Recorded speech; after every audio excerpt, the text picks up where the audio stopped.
J'enregistre. Super. Eh bien, écoutez, bienvenue et merci à tous d'être présents pour cette première vidéo webinaire donc, de la Maison des Adolescents. Moi, je suis Gonzalez Arnaud. Je travaille ici à la Maison des Adolescents. Je travaille sur le dispositif qui s'appelle Fabricado.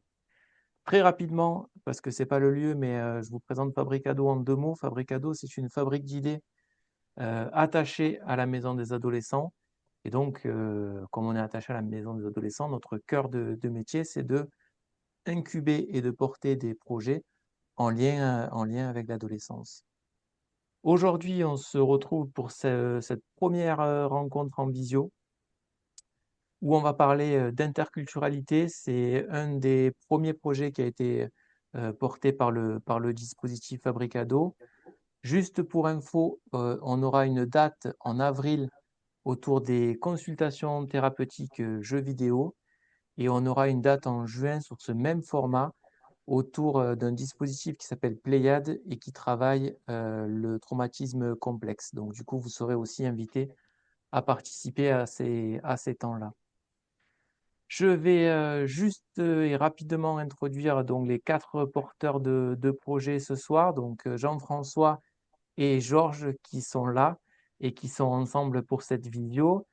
On a Mehdi Aforti qui est là aussi et Adama qui est présent. Donc ça, c'est les 4 porteurs de projet du projet autour de l'interculturalité. Et moi, je ne vais pas être beaucoup plus long, donc juste vous donner juste les modes opératoires là, pour cette petite heure qu'on passe ensemble. Je vais laisser la parole aux 4 porteurs de projet. Ils vont vous livrer leurs propos. Et donc, une fois qu'ils auront fini, si jamais vous avez des questions, vous aurez la possibilité de leur adresser vos questions.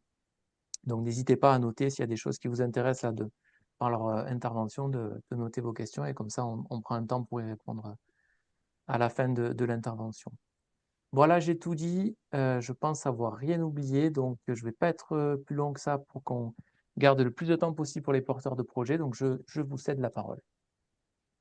Écoute, merci Arnaud pour ta présentation. Merci aussi bien sûr à l'AMDA, à Fabricado de nous permettre de présenter un peu ce projet et bien sûr merci à Philippe Rigoulot de permettre tout ça. Donc voilà, moi je suis Jean-François Coche, je suis médiateur familial. Aujourd'hui nous sommes 4 à intervenir. Donc il y a le docteur Lançon qui est pédopsychiatre et Mehdi Aforti qui est lui éducateur et Adama Bouakari qui est psychologue. Donc en fait je vais moi d'abord vous resituer un petit peu le contexte de notre intervention. Et puis mes collègues prendront la suite. Alors, en fait, on s'est retrouvés, cette histoire, elle est née il y a 4 ans, presque maintenant. Et on s'est retrouvés à 4 sous l'impulsion du docteur Georges Lançon autour d'une thématique, autour d'un questionnement qu'on avait en commun, qui était un questionnement autour de l'interculturalité, de la transculturalité. Et on s'est dit quand même qu'il y avait peu d'espaces dans lesquels c'était abordé spécifiquement, que dans les institutions, parfois, c'était pas abordé, ou peu. Et on a eu envie de réfléchir à cette question, de se dire qu'est-ce que nous, on pourrait mettre en route pour que quelque chose se passe de ce côté-là. Alors, nous étions 4, ce qui n'est pas un format classique pour faire une analyse de la pratique. On s'est bien sûr interrogé sur ce format en se disant que 4, c'était peut-être un format un peu défensif, mais qu'on avait besoin de ça. Et en même temps, on s'est dit que c'était un sujet qui nous convoquait chacun dans un espace très personnel et que être seul, ça pouvait être compliqué. Et donc, on aurait un format, on vous l'expliquera après, qui est un format qui peut être protéiforme, hein, dans le sens où il peut s'adresser différemment suivant le contexte, mais qu'on serait toujours au moins deux. Donc, une fois qu'on a eu cette idée, on s'est rapproché de la MDA, en fait, pour savoir s'il y avait possibilité que ce projet soit porté. On a trouvé, on a cherché un petit peu euh, qui pourrait border ce groupe pour que cette expérience elle soit un petit peu bordée quand même, qu'on ne parte pas comme ça à l'aventure. Et on a contacté des acteurs du social, du médico-social, du sanitaire, pour savoir déjà si nos questions étaient partagées. Il se trouve que pas mal de personnes ont répondu, y compris des personnes bénévoles. Et finalement, on est parti sur l'idée qu'effectivement, on pourrait proposer un espace d'analyse de la pratique spécifiquement relié aux questions interculturelles et transculturelles. Donc, la première année, on a travaillé d'une manière bénévole. Et puis la seconde année, on a été pris en charge par la MDA. Donc en tout, on a déjà, c'est la quatrième année. On a eu une première année autour des échanges pour mettre en place le cadre, une seconde année de pratique, une troisième année de pratique, et puis là, on arrive donc en début de quatrième année. Donc peut-être ce que je pourrais dire, donc effectivement, ces 4-4, c'était aussi permettre d'avoir une surface un peu élargie qui permette à toutes les personnes qui viennent de s'adresser différemment à chacun d'entre nous et que nous aussi, on n'était pas du tout du côté, c'est un groupe expérimental, hein, on n'est pas dans un discours de spécialiste, hein. L'idée, c'est pas d'être spécialiste de telle ou telle culture, c'était vraiment de voir comment on pouvait permettre à chacun d'élaborer autour de cette question et de voir les résonances qu'il pouvait y avoir entre les personnes qui venaient. En fait, rapidement, quand on a commencé dans les premières séances, ce qui a émergé, c'était Oui. la question politique, Ah, la question de l'étranger, la question des frontières, et c'était des questions qui nous paraissaient quand même très reliées entre elles.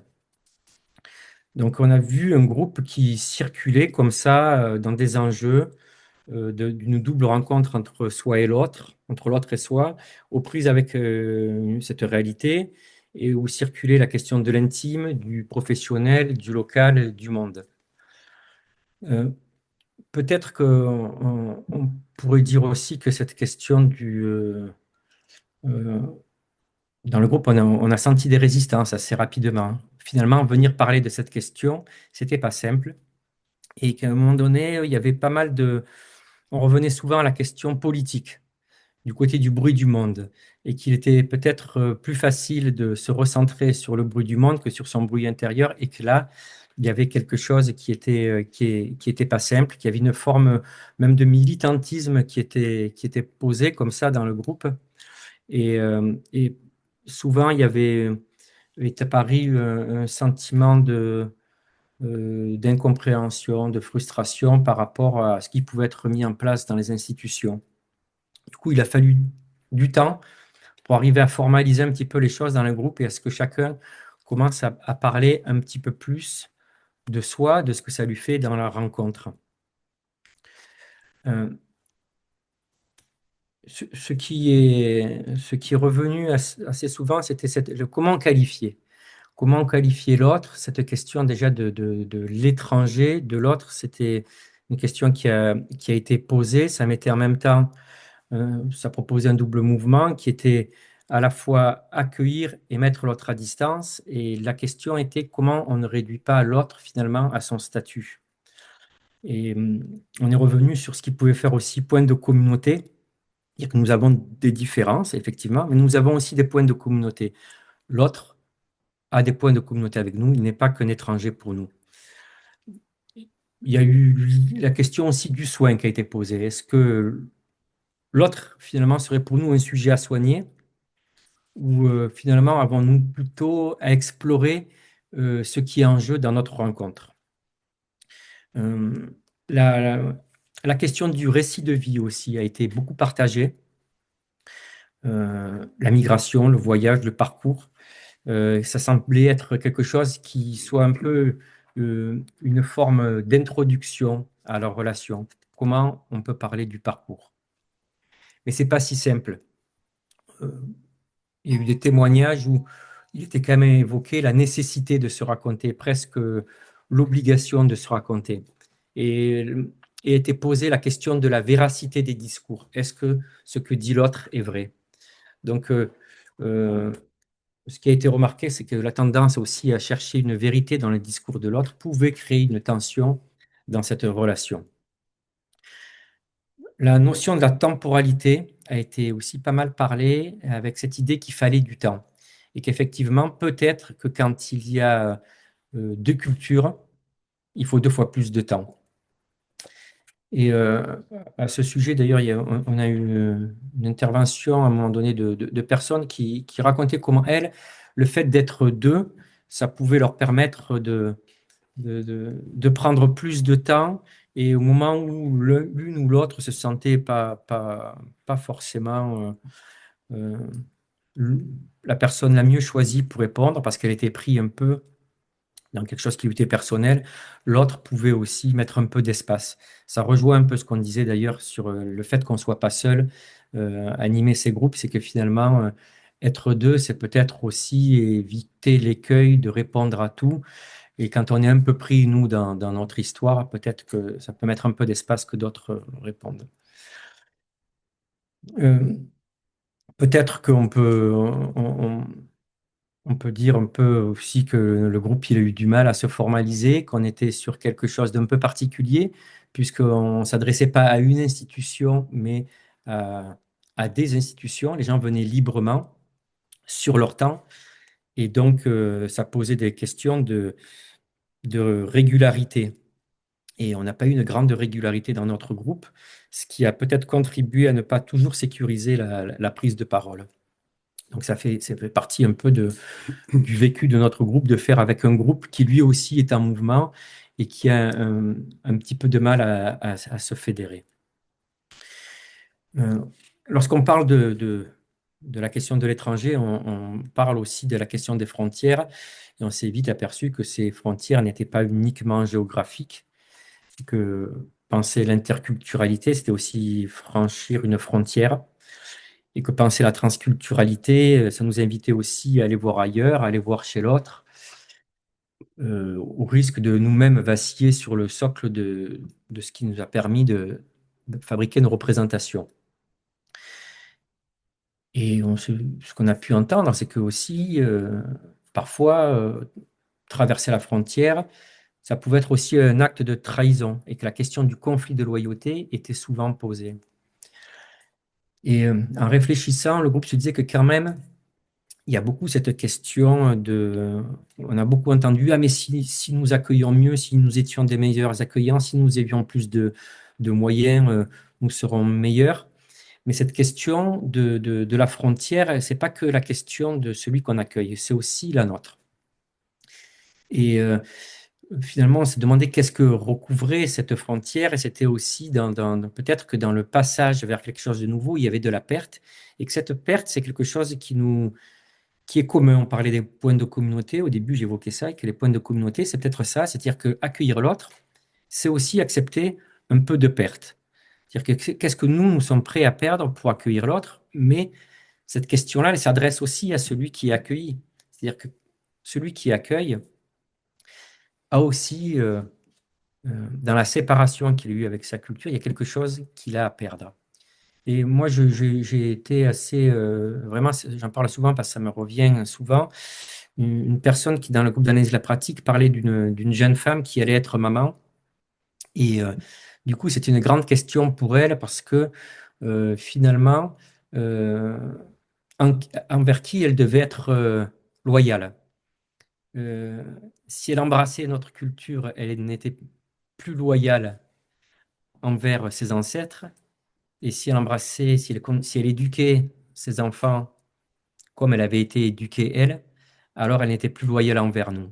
Donc ce double mouvement est un mouvement qui nous a paru vraiment euh, très complexe, en même temps très riche. Et peut-être que vraiment, enfin, on souhaitait développer ça aussi dans notre analyse de la pratique, c'est que nous sommes tous au travail, eux comme nous, et comment on articule ces positions-là. Donc voilà un petit peu ce que moi je vous dirais, je reviendrai vers vous après s'il y a des questions, mais voilà un petit peu ce qui est sorti, ce qui s'est joué dans l'espace de nos analyses de la pratique. Voilà, je passe aux Oui, donc moi, questions. Georges Lançon, donc je suis pédopsychiatre, j'ai une formation de psychanalyste. Euh, Ce qui, moi, m'a paru très important, c'est que euh, les travailleurs sociaux, les personnes qui étaient dans les premiers niveaux de rencontre, avant même qu'on ait abordé, que soit évoquée une souffrance psychique, ces personnes-là avaient à voir, allaient nouer un lien qui allait être fondamental pour la suite de l'histoire. Et en particulier, si le sujet euh, devait à un moment donné présenter une souffrance et avoir une demande de soins. Voilà, donc cette question-là me paraissait très importante et donc c'est pour ça aussi que je me suis engagé dans ce groupe et j'ai eu aussi l'occasion d'ailleurs de partager un peu un début d'expérience euh, avec un groupe de collègues psychiatres. Euh, Pour aborder cette question de l'interculturalité des soins psychiques, je suis moi je me suis très appuyé sur Georges Devreux et l'ethnopsychiatrie, en sachant que d'emblée, on peut dire que ethnopsychiatrie sont un assemblage qui est un peu hétéroclite dans la mesure où l'ethnologie c'est c'est une science qui va du côté de l'objectivation d'un savoir, alors que la psychiatrie, on est dans la singularité, dans la demande d'un sujet et où le sujet va dérouler lui-même sa propre demande, son propre discours, et donc on est dans l'intersubjectivité. Et en même temps, on ne peut pas ne pas entendre que tout sujet est pris dans deux dimensions, une dimension qui est deux dimensions, on pourrait dire matricielle, la matrice culturelle et la matrice personnelle, sa propre histoire. Voilà. Donc ça me paraissait important que les professionnels qui accueillent les personnes qui ont, et on sait que souvent les personnes qui sont dans cette situation d'interculturalité ont un parcours migratoire et qui est un parcours qui est parfois douloureux, qui est douloureux par les traumatismes vécus dans le trajet, le parcours, mais aussi qui est lié aussi aux conditions de départ et certainement parfois quelque chose qui est aussi une souffrance dans la séparation. Voilà. Donc moi, ça me paraissait important que les travailleurs sociaux, les éducateurs, les assistantes sociales, les gens, les infirmières, et aussi cette grande préoccupation de prendre le temps de l'écoute, le temps d'aider le sujet à éventuellement pouvoir formuler une demande ou l'étayer dans cette, dans cette demande. J'ai trouvé d'ailleurs des collègues soignants, je crois que ce sont des infirmiers qui, qui donnaient comme point d'appui un peu éthique en disant les travailleurs sociaux, les accompagnants doivent être dans une position d'étonnement volontaire. Alors c'est un peu contradictoire, mais je crois que ça montre bien aussi que voilà, c'est pas facile d'accueillir quelqu'un qui est dans une autre culture comme c'est jamais facile d'accueillir quelqu'un qui est en souffrance, et quand à ces deux dimensions-là, les risques d'ethnocentrisme, de culturalisme, voire de négation de la culture, et d'avoir une vision très très centré sur nous sommes tous pareils et nous avons tous un cerveau et donc il suffit de soigner le cerveau pour que les gens aillent mieux. On sait quand même que les choses sont plus complexes que ça. Donc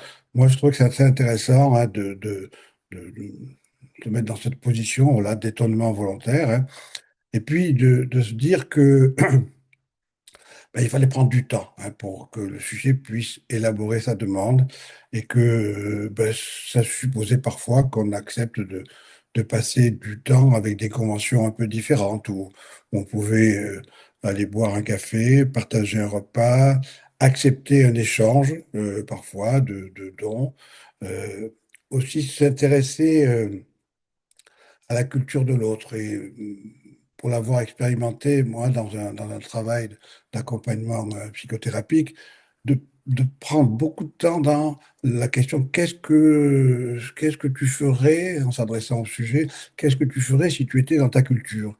Comment ça se passerait si tu étais dans ton pays? Comment tu ferais?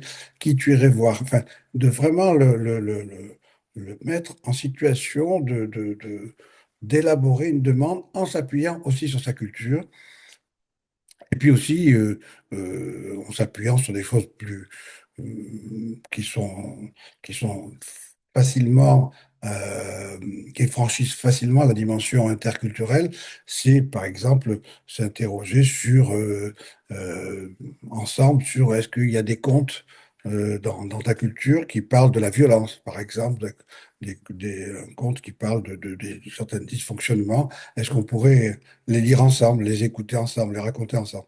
Voilà, pour montrer au sujet et se sensibiliser soi-même à cette dimension interculturelle. Voilà, bien sûr, on pourrait parler très longtemps hein, sur ces questions-là, mais je reprendrai éventuellement tout à l'heure la parole s'il y a des questions sur cette question de l'interculturalité de la souffrance psychique. Peut-être on passe la parole à Mehdi ou... Oui, bonjour à tous, à toutes. Donc, du coup, je me présente à Medji, donc je suis intervenant socio-éducatif, donc éducateur, quoi. Donc, j'accompagne un public de jeunes majeurs étrangers, mais pas que. Du coup, la question de l'interculturalité est centrale euh, dans mes accompagnements. Comme Georges et Jean-François ont pu dire, ça a été vraiment, moi, un questionnement professionnel. C'est qu'est-ce que je peux faire avec ce public? Le constat que j'ai eu, c'est que ben, les grilles de lecture que j'ai, ça fonctionne pas. Donc, en fait, qu'est-ce qu'on peut mettre en place pour pouvoir travailler travailler ce sujet qui est extrêmement compliqué? Et avoir cet espace d'API permet de parler la complexité. On n'est pas dans la résolution d'un problème ou d'une situation ou de situations. On est plus dans un partage, comme il a pu dire Bouba en introduction. Ou non, Bouba, il a pas parlé, mais d'expérience, en fait. Partager les expériences de chacun et comment moi je m'y retrouve, est-ce que ça résonne, est-ce que ça fait écho et comment je peux parler cette complexité-là.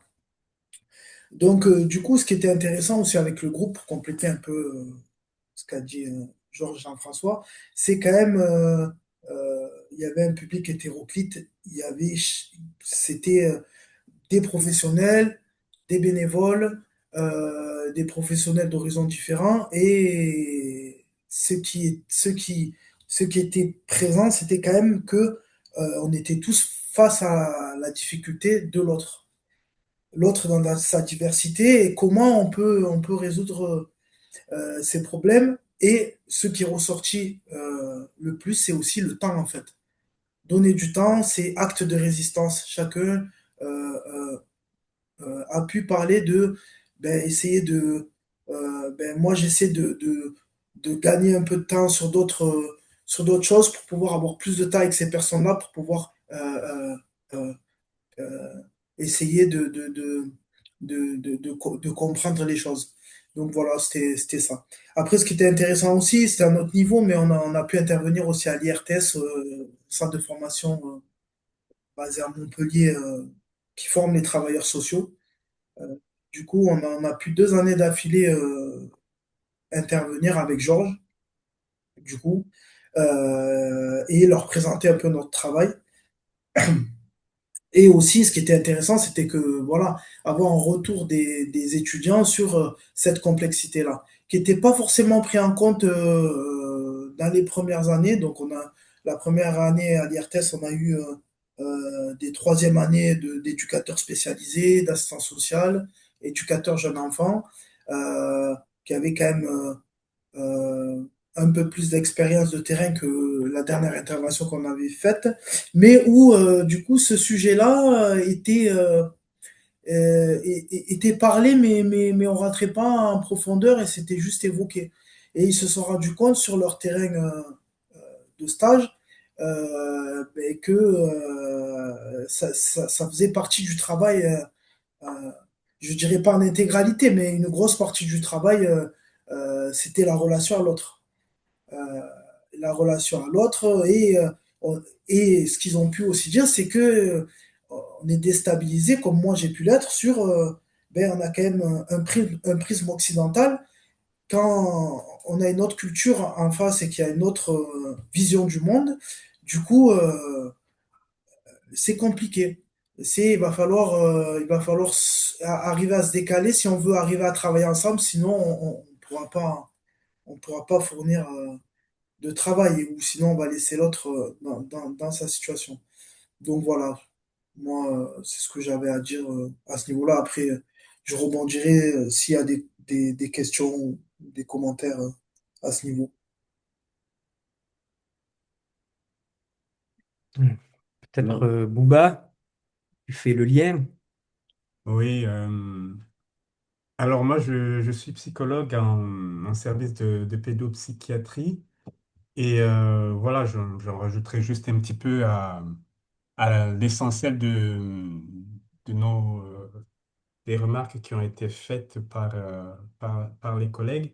Je pense que ce sur quoi nous sommes tous tombés d'accord au sein de ce groupe au fil de nos API, c'était que nous étions tous les participants étaient aux prises avec un compte-transfert, avec le compte-transfert culturel qui est collectif et qui à la fois inévitable et nécessaire à voilà, à la mise en réflexion clinique de l'accompagnement des jeunes et des familles dans le travail de chacun. Donc, on a pu partager et voir que c'était vraiment important que les réactions des uns et des autres soient identifiées et qu'elles puissent être élaborées si on ne voulait pas faire violence au sujet, aux personnes que nous accompagnons, donc dans les différentes composantes de leur histoire, qui est plus ou moins métissée ou dans un métissage qui est en mouvement. Et donc, dans ce sens-là, le groupe s'est voulu être un espace qui aidait les participants à se décentrer culturellement pour accueillir l'autre dans toute sa subjectivité.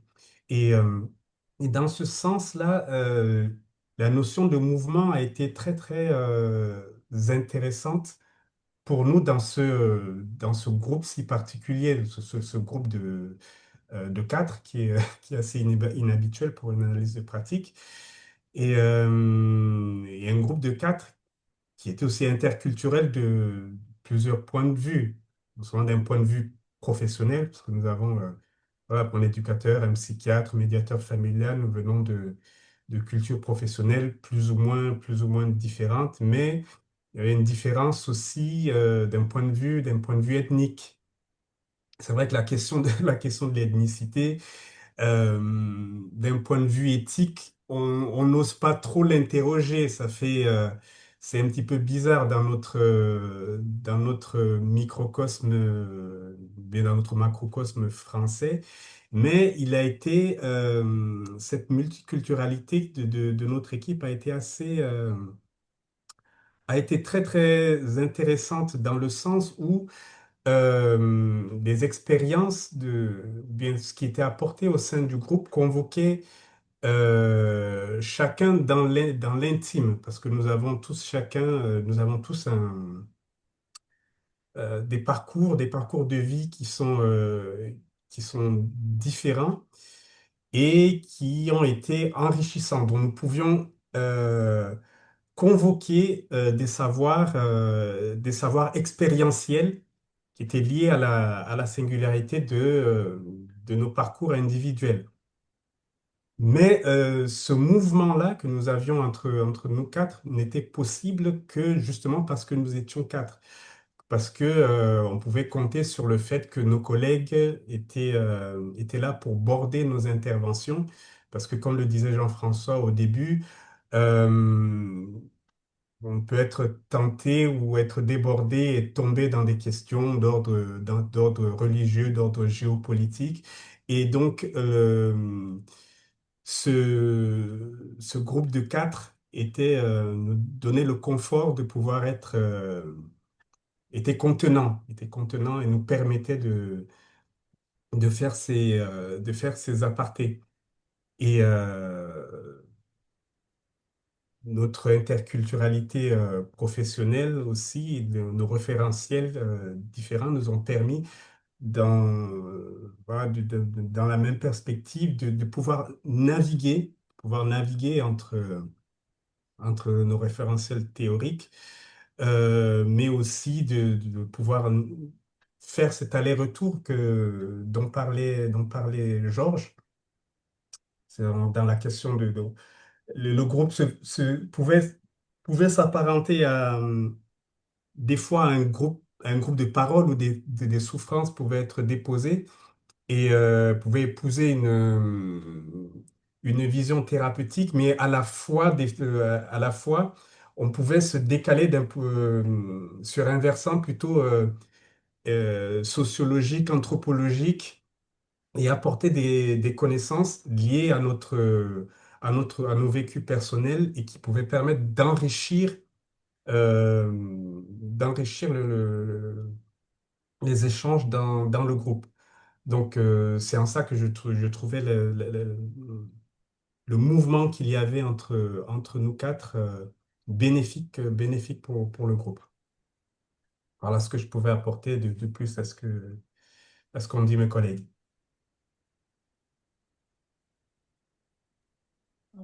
Est-ce que Jean-François ou Georges ou Mehdi, vous voulez rajouter quelque chose à ce qui a été dit ou Moi, pas forcément?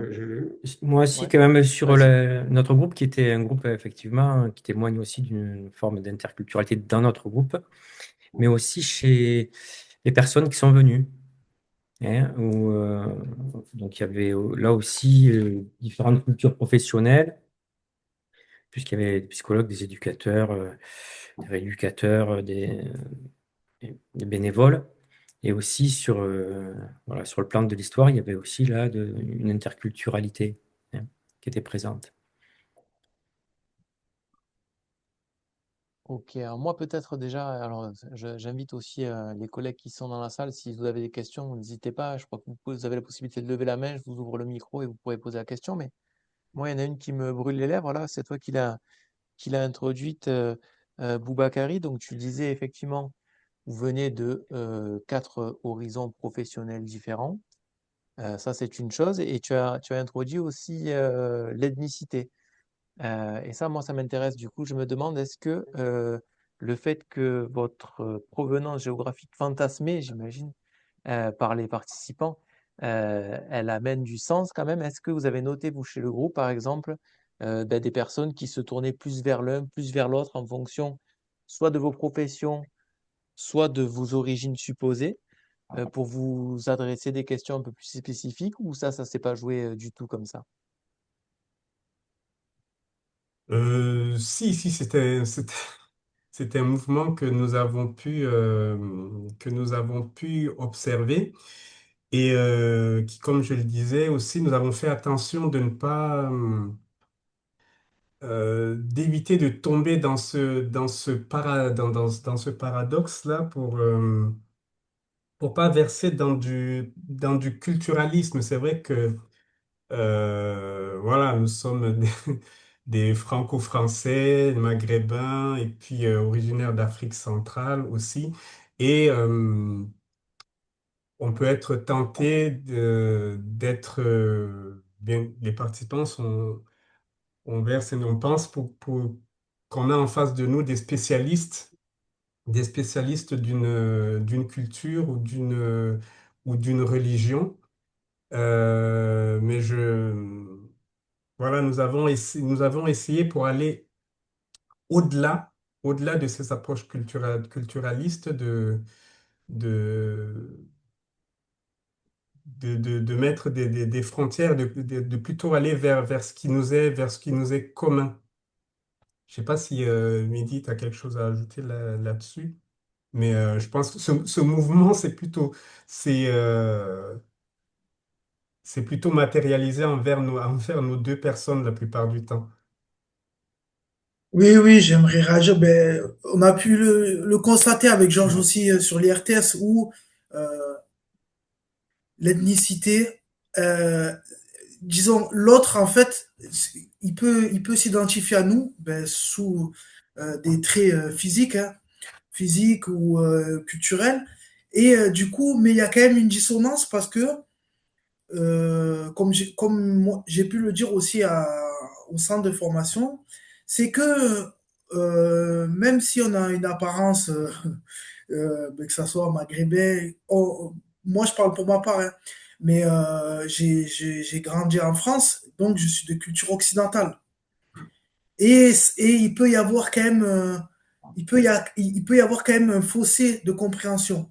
Et pourtant, et je pense que c'est encore plus violent pour les gens qui ont une ethnie supposée, comme tu dis, cette rencontre avec l'autre.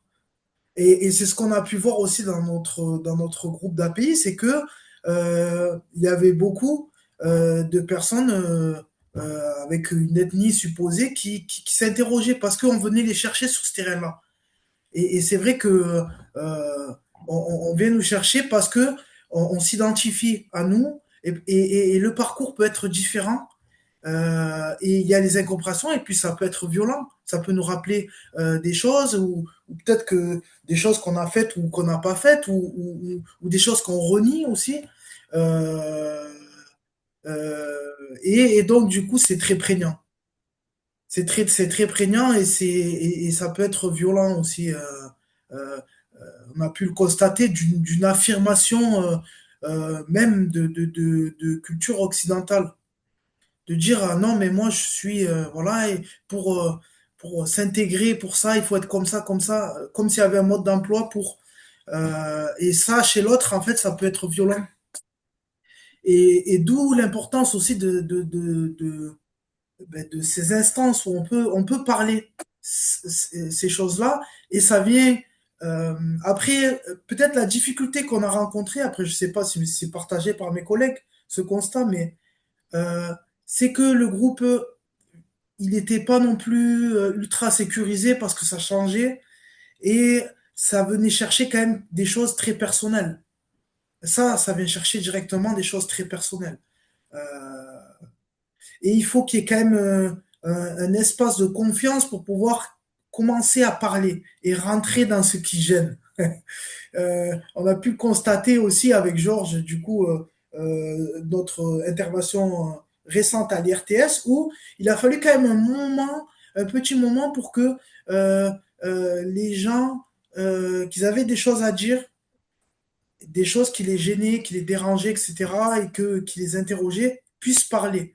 Ça a mis quand même un certain temps à se mettre en place, et c'est peut-être ce qui manquait au groupe d'avoir justement un groupe régulier qui permette d'aller chercher ces choses personnelles et de pouvoir les discuter. Voilà, après, Mhm. peut-être que les collègues vont réagir.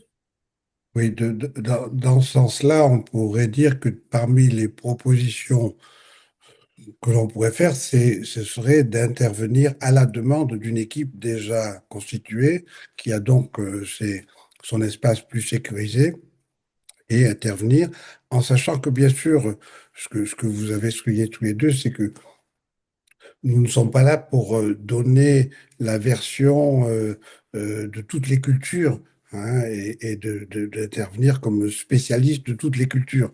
Je crois que c'est pour ça que moi j'ai insisté sur la dimension de ce qui est appelé l'étonnement volontaire, où c'est vraiment ouvrir un espace de réflexion plus que qu'apporter un savoir qui serait un savoir définitif et qui fixerait les frontières d'une certaine façon.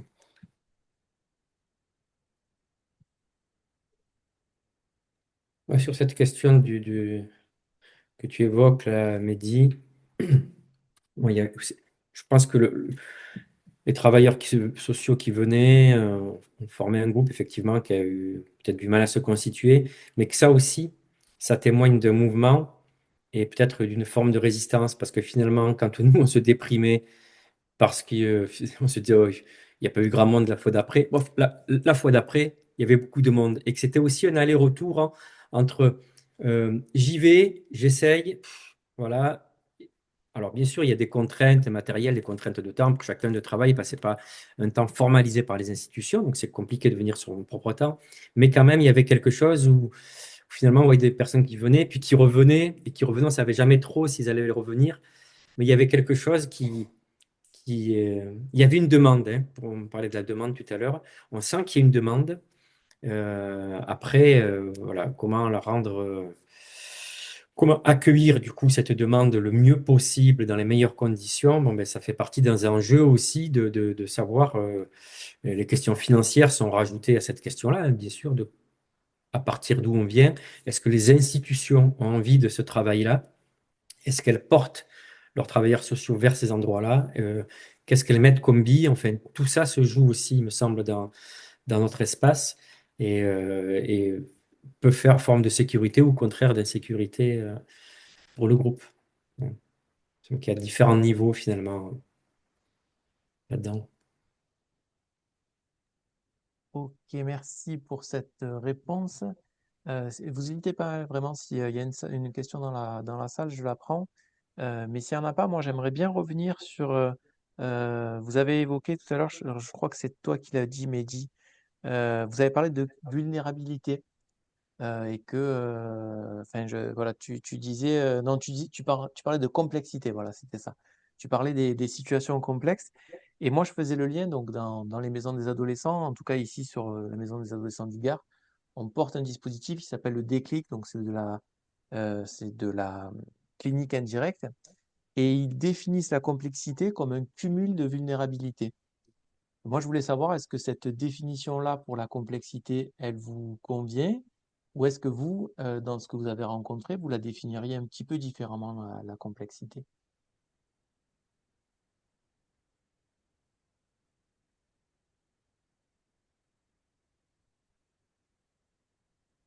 Je crois on a évoqué, Jean-François a évoqué la question des frontières. Et je crois que euh, peut-être que dans ce qu'on a écouté euh, de la une tentative d'essayer de faire un récit, hein, sur une pratique, c'est essayer de repérer où se situent les frontières, hein. Et où, en sachant que tout à l'heure, par exemple, quand j'évoquais l'ethnopsychiatrie, on peut avoir le sentiment que parfois les frontières vont se rigidifier et on va situer la vulnérabilité plutôt dans la matrice culturelle ou dans parce que quand on parle de matrice culturelle, il faut parler aussi de pour un certain nombre de personnes qui sont en situation de migration, il y a toute la dimension postcoloniale, hein, et où il y a eu déjà des souffrances et des vécus et des transmissions intergénérationnelles. Donc, c'est toujours délicat de de situer, de fixer comme ça, euh, on pourrait dire que ces chemins faisants que peut-être vont s'ouvrir, hein, les différents espaces où il peut y avoir de la vulnérabilité et de la souffrance. Moi, ce que j'ai aussi entendu, et je trouvais ça très très important, c'est que les sujets on peut plus dans la dimension post-traumatique. Souvent, les sujets qui avaient vécu quelque chose de traumatique n'en parlaient pas. Et on pourrait, le premier mouvement qui vient, c'est de dire, ben oui, il n'en parle pas parce qu'il ne veut pas réévoquer la souffrance, parce qu'il va à nouveau souffrir en évoquant. Et je crois qu'il y a aussi une dimension, et on l'a pu le sentir, nous, euh, dans les propos tenus par certains participants, que c'était aussi euh, si le sujet ne parlait pas de sa souffrance, c'est aussi pour protéger son interlocuteur.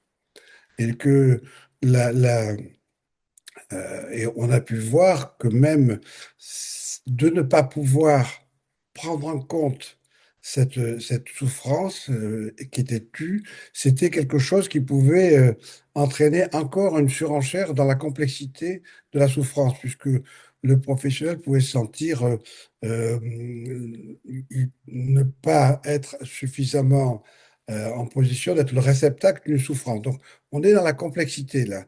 Est-ce que le sujet nous protège ou est-ce qu'on se protège ou est-ce qu'on protège? Voilà. Et donc, cette complexité-là, moi, me paraît importante et c'est, je crois que le, l'espace d'un groupe permet justement de d'accueillir cette complexité-là. Et je crois aussi nos différentes formations sont certainement un des points d'appui possibles pour accueillir la complexité des situations. Et en même temps, moi, ce qui me vient aussi, c'est que si on commençait à penser la complexité forcément liée avec la vulnérabilité, ce serait quand même un peu une réduction parce que il n'y a pas que de la vulnérabilité dans les personnes qui se rencontrent. Il y a aussi de belles choses, de belles histoires, des choses. Il y a aussi du commun qui va bien, hein. Et peut-être que faut faire attention aussi au prisme qu'on pourrait mettre sur ce qui est compliqué. Et du coup, on n'est plus du côté de la complexité, on se dit, qu'est-ce que c'est compliqué? Non, peut-être il y a quelque chose, effectivement, que deux cultures qui se rencontrent, parfois trois, euh, suivant l'espace dans lequel c'est fait, ça mène pas forcément de la vulnérabilité. C'est aussi peut-être le regard qu'on va poser dessus qui peut engendrer quelque chose où la personne se sent vulnérabilisée parce que justement, elle ne peut rien dire de sa culture, elle peut rien en faire parce qu'on lui demanderait de la quitter. Ou, hein, c'était, je sais pas comment on disait, la France, tu l'aimes ou tu la quittes. Enfin, je sens qu'il y a plus beaucoup d'espace et que c'est sans vouloir faire de mauvais jeu de mots, c'est blanc ou noir. Et voilà. Et là, effectivement, on peut rajouter de la vulnérabilité à quelque chose qui, au départ, est juste de la singularité de chacun, hein. Bon, moi, j'aimerais réagir aussi, du coup. Pour la complexité, c'est aussi euh,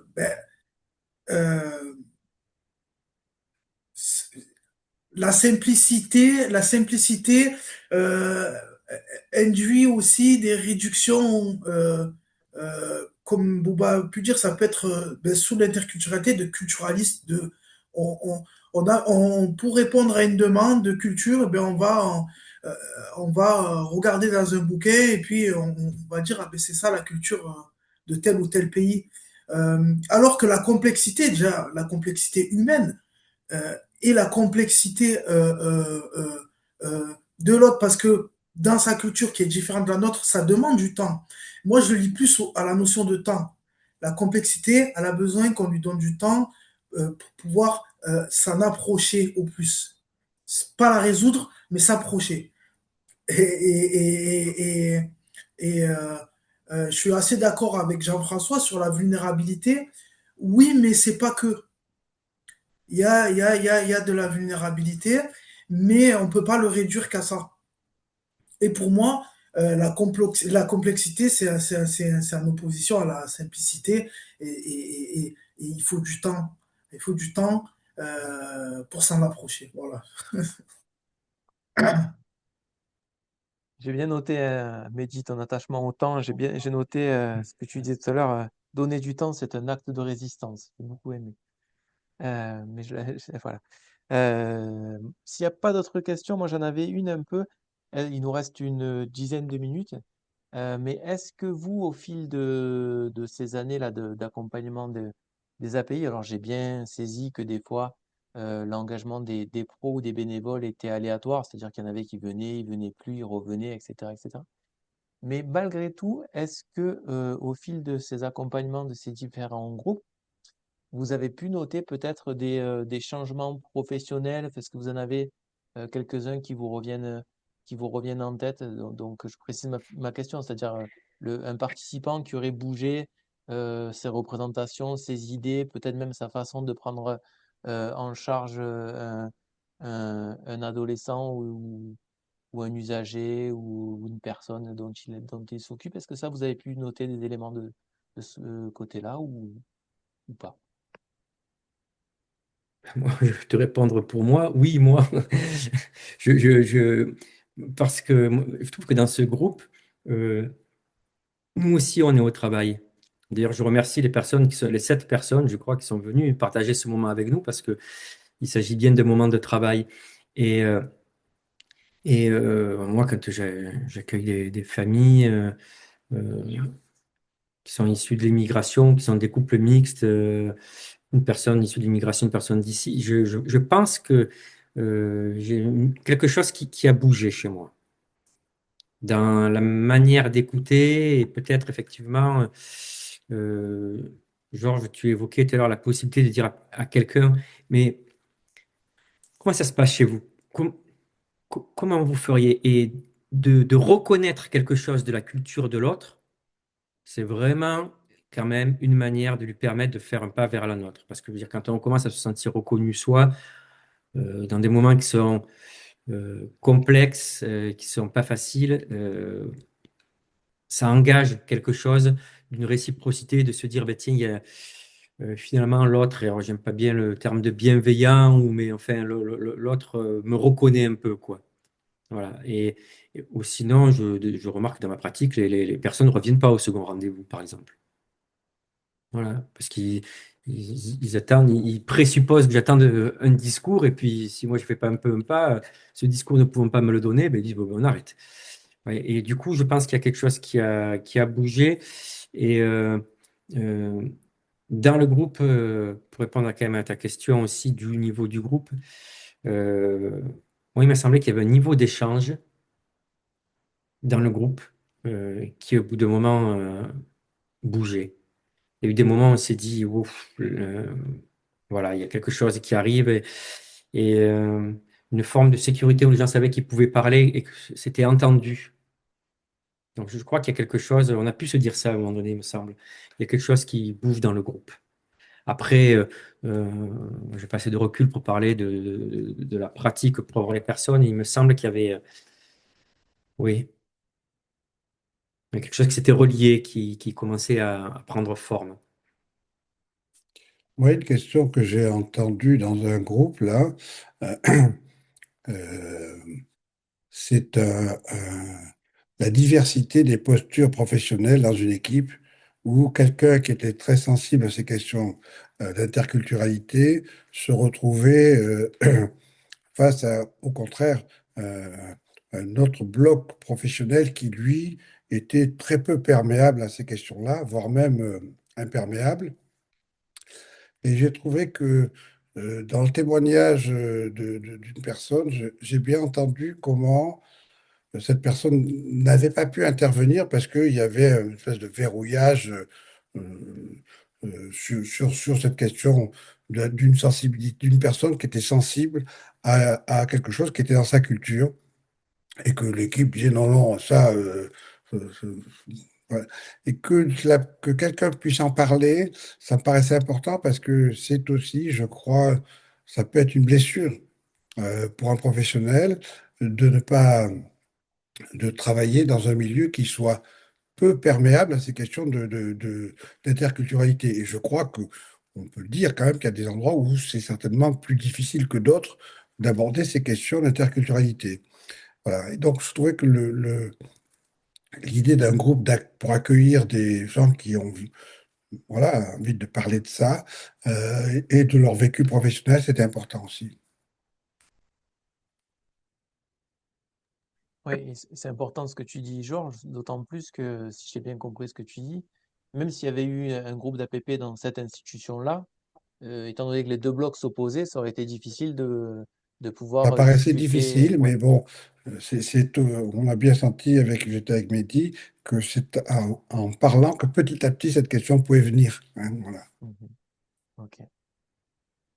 Ok, très bien. On a Mathieu dans le chat qui nous propose une définition de la complexité, donc qui s'appuie sur Edgar Morin, qui définit la complexité comme ce qui ne peut se réduire à un principe unique qui met en jeu des interactions, des rétroactions et des déterminations multiples. Donc je pense que là, enfin, en tout cas, je le relierai un peu à ce que tu disais, Mhm. Jean-François. Il y a sans doute et de la vulnérabilité et des potentialités. Il y a un peu les deux. C'est ce que disait aussi Mehdi. Donc, merci à Mathieu pour cette intervention. Euh, Moi, j'avais alors, s'il n'y a pas d'autres questions, il nous reste 4 minutes. Donc, moi, j'en ai encore une si jamais vous voulez la prendre. Mais qu'est-ce que ça change en fait au niveau des professionnels de partir du récit des personnes? Est-ce que vous notez des changements? Parce que euh, enfin, je veux pas trop développer ma question, mais de partir vraiment de la situation de la personne et de pouvoir en dire quelque chose. Est-ce que vous notez, vous, des changements de posture, peut-être dans l'accueil, dans la compréhension, des choses comme ça? ou c'est moi qui me fais une fausse idée? Moi, j'aimerais réagir du coup, mais ce serait pas sous un contexte professionnel, parce que le groupe ne comprenait pas que des professionnels. Euh, j'ai pu, moi, voir évoluer dans le bénévolat une personne qui, du coup, au niveau de sa posture, on voit quand même que euh, les échanges euh, ont permis, peut-être, après c'est peut-être que ma projection à moi, mais d'ouvrir à quelque chose d'autre. Une remise en question profonde. Et ça s'est fait au fil des séances. C'est pas venu de suite, mais des fois, même si la personne n'intervenait pas, quand même, comme si elle se nourrissait des échanges, et du coup, a réagi plusieurs fois par divers récits et euh, peut-être une posture qui est quand même qui a évolué. Je sais pas, mais moi c'est c'est l'impression que j'en ai eue. Et d'autant plus que c'est pas c'est pas sous l'aspect du travail, hein. C'est quand même sous une posture d'accueil, bien sûr. On accueille l'autre, mais on l'accueille autrement et on se questionne sur l'accueil. Donc c'est, je sais pas si ça répond à ta question, mais Si, c'est pas mal, c'est pas mal. Est-ce que il nous reste 1 minute? Est-ce que vous voulez clôturer? Est-ce que vous avez un mot de clôture pour finir ce webinaire? Alors juste avant qu'on termine et que je vous laisse la parole pour terminer, rappelez donc à l'ensemble là, de la salle qu'il y aura un deuxième webinaire donc au mois d'avril sur la question des jeux vidéo, donc sur ce même format, 1 heure en visio libre et gratuit. Est-ce que l'un de vous quatre veut clôturer? Et moi, d'abord, merci, hein, bien sûr, de nous avoir donné cette opportunité. Et je vais finir peut-être par ce que tu disais. Tu disais partir du récit. Et moi, ce que j'ai quand même beaucoup entendu, c'est qu'on les faisait beaucoup parler. On leur demandait beaucoup de se raconter. Et que ça fait frein quand même, hein. Et que peut-être que le récit qu'il y a à construire, c'est un récit commun, en fait. Hmm. Et faire parler l'autre, c'est compliqué. On attend eux pensent qu'ils ont une histoire à nous raconter qui pourrait être la bonne. Nous, on suspecte que. Et peut-être qu'il y a justement sortir de là. Et peut-être un jour, ils auront envie de raconter quelque chose un peu plus, mais que le récit, ce serait comment on peut construire un récit qui soit commun. Ok. Eh bien, moi, je pense qu'on va clôturer sur cette belle idée. Merci beaucoup. Vous avez dans le chat des remerciements pour votre intervention. Donc, ça, c'est très sympa. Ben, il me reste plus qu'à vous remercier, à vous souhaiter une bonne soirée et sans doute à bientôt pour un prochain webinaire. Merci Merci beaucoup. beaucoup. merci. Bonne soirée à tout le monde. Bonsoir. Au revoir. merci à tous.